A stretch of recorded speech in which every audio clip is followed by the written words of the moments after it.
জগন্য এ কানর মনর আকাঙ্ক্ষা যে পরবে মরবে মরবে হুঙ্কা মারি জানিছি এ মরুভূমি বক্ষে মরিচিকা অনির্বাচ্য কল্পিত মানসিক নেই ଯେଉଁ ଦୃঢ় ବିଶ୍ୱାସକୁ ଆଣ୍ଠ ଭିଡ଼ି ରଖିଛି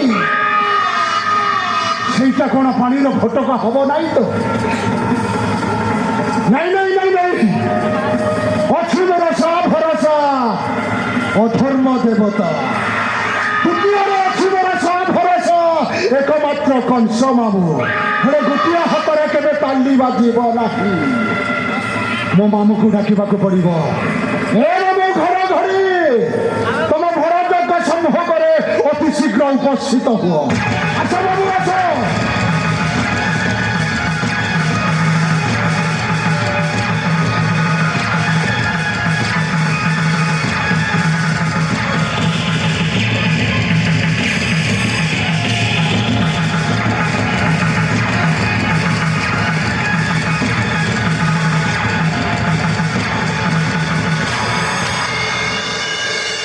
ମାମୁ ପ୍ରଣାମ କଲି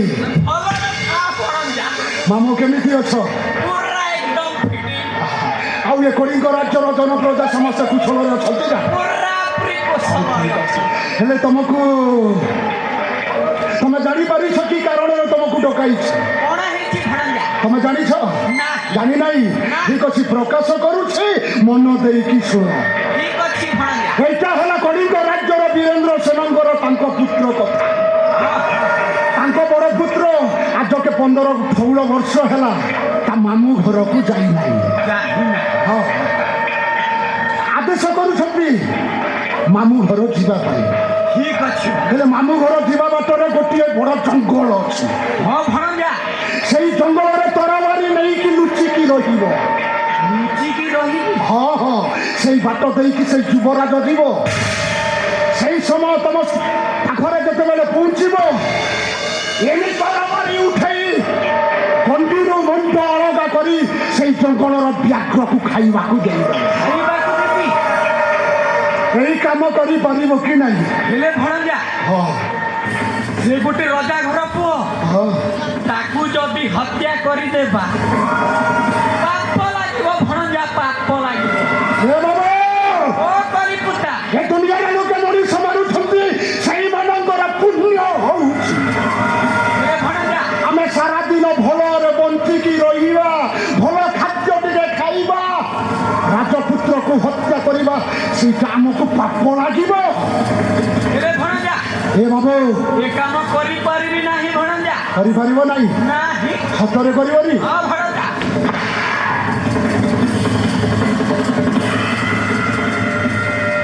ଏ କାମ କରିପାରିବ କି ନାହିଁ? କରିପାରିବି ନାହିଁ ଭଣଜା।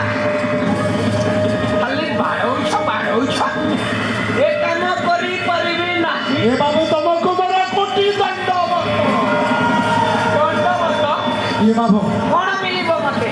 କ'ଣ ମିଳିବ ସେ କଥା ପରେ କହିବି। ମୁଁ ଯୋଉଟା ପ୍ରକାଶ କରୁଛି ସେଇ କଥାକୁ ତମେ ମାନ୍ୟତା କରିନିଅ ତାପରେ ଶୁଣିବ ଭଲ କଥା।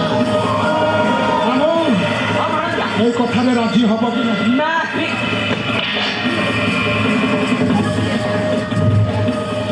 রাজি হব কি কাম করিব না? করিপারিব নাই? পাদর মুন্ড পর্যন্ত মাড মারিবি খাইব আউ বিদায় করিবি জীব এ কাম করিপারিব কি না কুহ? ঠিক আছে ভণজা କରିପାରିବ ତ? ଆଉ ଏତେ ମାଡ଼ ଖାଇ ସାରିଲା ପରେ ମନ ବୋଲୁଛି କରିପାରିବି। ପରିସ୍ଥିତି ଏମିତି ଖାଲି କାମ କରିକି ଦେଖେଇବ ମୋ ସମ୍ମୁଖରେ କାମ କରିକି ଦେଖେଇବ ତାହେଲେ କ'ଣ କରିବା? ମୁଁ ହେବି କଳିଙ୍ଗ ରାଜ୍ୟରେ ରାଜା ଆଉ ତମକୁ କଳିଙ୍ଗ ରାଜ୍ୟରେ ମନ୍ତ୍ରୀପଣରେ ଲିଖିତ କରିବ।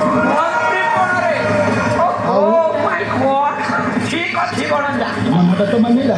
ଠିକ ଅଛି ବିଳମ୍ବରେ ଯାଇ ପ୍ରହଜନ କେହି ପଡ଼ିବା କଳିଙ୍ଗ ରାଜ୍ୟ ସିଂହାସନ। ଚାଲ ବାବୁ। ଏଥର ଆମର ଚକ୍ରାନ୍ତ ଆରମ୍ଭ କରିବା। ଯିବା ଠିକ ଅଛି